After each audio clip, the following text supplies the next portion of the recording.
नमस्कार दोस्तों, मैं हूं सुरेश गुप्ता। आप सभी का स्वागत है मेरे चैनल पर। दोस्तों, आज का वीडियो मेरा ख़ास तौर पे उन प्रोफेशनल फ़ोटोग्राफ़र्स के लिए है जिनके पास बहुत अच्छे कैमरे होते हैं, बहुत अच्छी फ्लैश होती हैं, आपके पास अच्छे से अच्छे फुल फ्रेम कैमरे होते हैं, अच्छे से अच्छे लेंसेज होते हैं, आपके पास अच्छे से अच्छी गोडॉक्स जैसी कंपनीज़ की या अपने ब्रांडेड फ्लैश होती हैं। TTL मोड भी उसमें अवेलेबल रहता है, लेकिन मैंने देखा है कि मेरे 60-70 इवन कई बार 80% फ़ोटोग्राफ़र जो होते हैं वो TTL मोड का इस्तेमाल नहीं करते हैं। और उसका नतीजा ये होता है कि आपकी फ़ोटोज़, माना कि आप बहुत अच्छा एक्सपीरियंस रखते हैं, बहुत अच्छी फ़ोटोग्राफ़ी करते हैं, आपकी नॉलेज बहुत अच्छी है, आपका कंट्रोल बहुत अच्छा है कैमरे और फ्लैश के ऊपर, लेकिन फिर भी जाने अनजाने में कई बार ऐसी परिस्थितियाँ आ जाती हैं कि ज़रूरत पड़ने पर आप अचानक से उस समय प्रॉपर सेटिंग जो ज़रूरत होती है वो नहीं लगा पाते हैं और आपकी पिक्चर जो है अंडर ओवर हो जाती है। तो दोस्तों, मैंने एक तरह से अभियान सा छेड़ा हुआ है कि मुझे जहाँ भी, जब कहीं कोई भी फ़ोटोग्राफ़र भाई मिलते हैं, मैं उनसे ज़रूर पूछता हूँ कि आप अपने कैमरे में, अपनी फ़्लैश में TTL मोड का इस्तेमाल क्यों नहीं करते हैं। तो उसके पास अगर देखा जाए तो मेरे पास बहुत तरह तरह के आंसर मिलते हैं कि साहब TTL मोड क्या होता है, कभी कभी ज़रूरत पड़ने पर धोखा दे देती है हमें। हमारे अपने हाथ से लगाई हुई जो मैनुअल सेटिंग है उससे पूरा कॉन्फिडेंस रहता है, क्योंकि ऑटोमेटिक चीज़ें तो ऑटोमेटिक है, वो किस समय क्या बिहेव करेगी हमें नहीं पता रहता, इसलिए हम मैनुअली सेट करते हैं। तो दोस्तों, यहाँ मैं आपको एक चीज़ बताना चाहूँगा कि आप किसी भी डिज़ाइन की हुई चीज़ों से, किसी भी इस तरह की जो सोफिस्टिकेटेड इक्विपमेंट्स होते हैं उसकी परफॉर्मेंस से कभी भी अविश्वास मत करिए। अगर आपकी फ़ोटो कहीं अंडर ओवर हो रही है, ज़रूरत पड़ने पे आपने कभी TTL मोड लगाया हो और किसी वजह से आपकी फ़ोटो अगर अंडर ओवर हो गई है तो उसमें कहीं ना कहीं आपके सेटिंग की कमी रही होगी। तो पहले आप अपनी इस सेटिंग को बहुत अच्छे से समझ लीजिए कि बेसिकली TTL मोड होता क्या है। मैंने बहुत सारे फ़ोटोग्राफ़र्स को देखा है जिनके पास कि मतलब 2.5 लाख, 3 लाख, 3.5 लाख तक के अच्छे अच्छे फुल फ्रेम कैमरे हैं, गोडॉक्स की V1 प्रो जैसी उनके पास फ्लैश है, मतलब सोफिस्टिकेटेड फ्लैश रखते हैं अपने पास, लेकिन TTL मोड का इस्तेमाल वो नहीं करते हैं। तो आज मैं आपको 2-3 छोटी छोटी चीज़ें बताने जा रहा हूँ, उसको ध्यान में रख के अगर आप TTL मोड का इस्तेमाल करेंगे आपको कभी निराशा नहीं होगी। तो होता क्या है कि जब आप शूट कर रहे होते हैं, आपने कोई भी सेटिंग लगाई, जैसे मान लीजिए आप ग्रुप फ़ोटो ले रहे हैं स्टेज के ऊपर, ट्राइपॉड पे आपका कैमरा लगा, आप बहुत अच्छे से इत्मीनान से ठंडे दिमाग से उसका एक्सपोज़र सेट कर लेते हैं, 1-2 ट्रायल शॉट ले लेते हैं, उसके हिसाब से जो शॉट आता है उसकी आप सेटिंग करके पूरी पिक्चर्स वहाँ पर लेते जाते हैं, बहुत अच्छे रिजल्ट्स आएंगे। मान लीजिए अगर आप कोई बर्थडे पार्टी शूट कर रहे हैं, वहाँ पर भी आप देखेंगे कि आपने 1-2 ट्रायल शॉट लिए हैं, अपने विज़डम के हिसाब से, अपने गाइड नंबर के हिसाब से, अपनी फ़्लैश की पावर के हिसाब से आपने पावर सेट कर लिया है, अपर्चर सेट कर लिया है, ISO सेट कर लिया है, बहुत अच्छी पिक्चर्स आती रहती है। दिक्कत वहाँ हो जाती है जब सडनली आपको एक्सपोज़र चेंज करना रहता है। सडनली मतलब जैसे मान लीजिए आप हॉल के अंदर फ़ोटो खींच रहे हैं, अचानक आपको अपना कैमरा जो है दरवाजे की तरफ एम करना पड़ता है। वहाँ पर इमीडिएटली आप जो है कैलकुलेट नहीं कर पाते कि यहाँ पर मेरी कैलकुलेशन क्या थी, यहाँ पे मेरा अपर्चर क्या था, और दरवाजे के पास जो मेरा सामने से कोई डिग्नेटरीज आ रही है या उसका मुझे फ़ोटो लेना है, तो वहाँ पर क्या अपर्चर लगाना है या क्या ISO लगाना है। ऐसे में जो है आपका TTL फ्लैश बहुत काम आता है। तो TTL में क्या होता है, मान लीजिए कि आपकी एक रेंज होती है एक्चुअली। मान लीजिए आप TTL मोड इस्तेमाल कर रहे हैं, आप कोई सा भी एक ISO सेलेक्ट कर लीजिए और अपनी फ़्लैश की जो रेंज है उसके हिसाब से जो उसका गाइड नंबर है, जो उसका मैक्सिमम पावर है, जो उसकी सेटिंग पावर की है, उसके हिसाब से आप डिसाइड कर लीजिए कि मुझे इस जगह पर कितना ISO सूट करेगा। तो मान लीजिए अगर आप किसी हॉल के अंदर फ़ोटो ले रहे हैं और आपके मान लीजिए कि फ़्लैश का गाइड नंबर 100 से लेके 200 तक के बीच में, मैं आपको इतनी बड़ी रेंज दे रहा हूँ कि मिनिमम आपको कोई भी फ़्लैश देखेंगे तो 100 गाइड नंबर तो उसकी होती ही होती है, और जो अच्छी फ़्लैश है उनकी गाइड नंबर 200 तक होती है, इवन कई बार 260 तक की भी होती है। तो आप जब मान लीजिए किसी हॉल के अंदर फ़ोटो ले रहे हैं तो उसमें आप 400 से 800 तक का ISO लगा दीजिए, और उसके बाद आप अपना जो अपर्चर है 7.1 के आसपास, जिस पर कि सबसे शार्प पिक्चर्स आती हैं, वो लगा दीजिए और उस पूरे हॉल के अंदर आप पिक्चर्स लेते रहिए। आपकी फ्लैश ऑटोमेटिकली आपके TTL मोड पे लगे होने की वजह से ऑटोमेटिकली उसकी पावर कम ज़्यादा करती रहेगी। लोगों का ये डर रहता है कि साहब कभी कभी पिक्चर हमारी ओवर एक्सपोज हो जाती है और कभी कभी पिक्चर हमारी अंडर एक्सपोज हो जाती है। उसका कारण ये है कि आप इसी ISO पे एकदम से निकल के बाहर चले जाएंगे, मान लीजिए कमरे के बाहर चले जाएंगे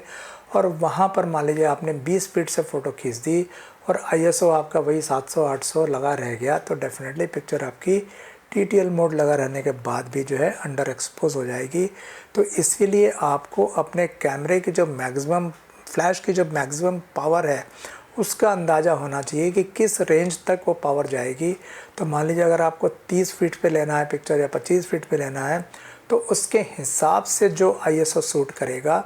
उस ISO पे आप अपने कैमरे को लगा दीजिए और उसके बाद फिर आप TTL मोड पर डाल दीजिए फ्लैश को, और जो अपर्चर लगाना हो आपका वो अपर्चर आप लगा दीजिए। तो फिर क्या होगा कि मैक्सिमम आपका वो 25 फीट तक कवर करेगी। उसके हिसाब से फिर आपको अब मिनिमम डिस्टेंस देखना पड़ेगा कि उस केस में फिर आपको ये नहीं है कि आप 2 फीट पे पिक्चर लेने पहुंच गए, 4 फीट पे लेने पिक्चर पहुंच गए। तो उस केस में क्या होगा कि आपकी फ्लैश से जब मिनिमम जनरेशन होने वाला है 1/132 का, 1/128 का या 1/156 का नंबर का अगर आपका फ्लैश पावर आने वाली है, तो उसके हिसाब से मिनिमम कितने डिस्टेंस तक पिक्चर ली जा सकती है, उसके फिर अंदर आप मत जाइएगा। तो आपकी पिक्चर जो है कभी अंडर ओवर एक्सपोज नहीं होगा। इसमें सबसे बड़ा फ़ायदा क्या मिलेगा आपको, अब आप चाहे 10 फीट से फ़ोटो लेंगे, चाहे आप 15 फीट से फ़ोटो लेंगे या 20 फीट से फ़ोटो लेंगे, आपकी सारी पिक्चर जो है एक जैसे एक्सपोज़र की आएंगे और ये एक जैसे एक्सपोज़र की पिक्चर जो है देखने में बहुत अच्छी लगती हैं। अब दोस्तों TTL का एक सबसे बड़ा एडवांटेज मैं आपको बताता हूँ।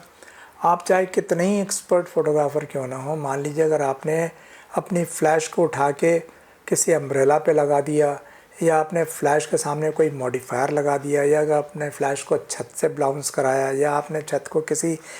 एंगल से बाउंस कराया, तो एग्जैक्टली कितना एक्सपोज़र देना होगा आपको कैलकुलेट नहीं कर पाते। उसमें आपको बहुत सारे ट्रायल एंड एरर शॉट लगते हैं। जबकि अगर आपने TTL मोड पर डाल दिया है फ्लैश को, तो आप चाहे उसको दीवार से बाउंस करवाइए, साइड वॉल से करवाइए, ऊपर की वॉल से करवाइए, अम्ब्रेला से करवाइए, मॉडिफायर लगाइए, उसके ऊपर किसी तरह का कोई भी रिफ्लेक्टर लगा दीजिए, आपको कुछ करने की ज़रूरत नहीं है। आपका कैमरा अपने आप, फ्लैश अपने आप आपका एक्सपोज़र जो है कैलकुलेट करेगी और फ्लैश में से उतनी ही लाइट निकलेगी जितनी कि उस एक्सपोज़र को ज़रूरत है। तो दोस्तों मेरा सिर्फ कहने का यही मतलब है कि आपके पास इतने सोफिस्टिकेटेड इक्विपमेंट होने के बाद भी अगर आप उसको यूज़ नहीं कर रहे हैं, तो कहीं ना कहीं आप अपने इक्विपमेंट से साथ में और अपनी नॉलेज के साथ में नाइंसाफ़ी कर रहे हैं। तो मैं सारे फ़ोटोग्राफ़र्स की अपील करना चाहूँगा कि अगर आपके पास TTL फ्लैश है तो आप जब ज़रूरत नहीं हो तो मत इस्तेमाल करिए ना। आपको बाकी तो हर TTL फ्लैश जो है मैनुअल पे काम करती है, वहाँ तो आप करिए ना। जैसे ग्रुप शॉट ले रहे हैं, वहाँ आपको TTL की कोई ज़रूरत नहीं है। अगर मान लीजिए किसी एक जगह पे खड़े हो के आप मान लीजिए शादी के फेरों की पिक्चर ले रहे हैं, वहाँ पे